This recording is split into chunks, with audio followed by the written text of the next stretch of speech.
किए हम team India new test captain आसतु जानवा ये भिडियो से भिडियो शेष बन भिडियो गोटे लाइक करूँ। हाँ आज्ञा दर्शक बंधु विभिन्न रिपोर्ट अनुसार शुभमन गिल अवसर प्राप्त रोहित शर्मा पर भारतीय क्रिकेट टेस्ट दल परवर्ती अधिनायक होगापी मुख्य दाबीदार रोहित शर्मा मे 7 तारिख में अवसर घोषणा करते भारतर परवर्ती टेस्ट अधिनायक किए हम से नहीं तीव्र कल्पना जल्पना चलती। अधिकांश रिपोर्ट दाबी कर शुभमन गिल जसप्रीत बुमराह ऋषभ पंत और केएल राहुल पछरे रखी रोहित शर्मा स्थान नेबे। नुआ अधिनायक जून 20 आरंभ होता इंग्लैंड गस्तरु दायित्व ग्रहण करेंगे। टाइम्स ऑफ इंडिया को रिपोर्ट में दाबी कराई गिल निकट में दिल्ली रे भारतीय कोच गौतम गंभीर भाषाभवन भेटी 4-5 घंटा कथा होती। बीसीसीआई मुख्य चयनकर्ता अजित अगरकर मुंबई वानखेड़े स्टेडियम रे आईपीएल 2025 एक मैच पर मे 6 रे गिल को भेटी। बीसीसीआई शुभमन गिल को दीर्घ मियादी अधिनायकत्व विकल भाव देखुची। रिपोर्टर बीसीसीआई सूत्र उद्धर कर कहे से जीटी को नेतृत्व देथिबा ढंगर प्रभावशाली नेतृत्व गुण देखाई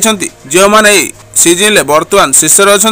इंग्लैंड गस्तरु आरंभ होता नुआ डब्ल्यूटी चक्र सहित बीसीसीआई चारिपार एक नुआ दल गढ़िया को आग्रह अच्छा। देखिबार कथा team India new test captain किए होची आपन कौन लगुच team India next test captain किए हम शुभमन गिल ऋषभ पंत केएल राहुल श्रेयस अय्यर एमान मधुर किए कमेंट्स करी मत प्रकाश करंतु। एइभली क्रिकेट न्यूज देखिया पय एवं आम सह जोड़ी रहबा पय Odia bat ball news channel को निश्चित सब्सक्राइब करंतु एवं पाखर थिया बेल आइकन को प्रेस करी ऑल कर दियंतु जा फल एई चैनल ले पोस्ट होतबा समस्त वीडियो नोटिफिकेशन आपन माने प्रथम पाइ परिबे। वीडियो भल लागिथिले लाइक एवं निज फ्रेंड सर्कल शेयर करबाकू जमार भूलंतु नै।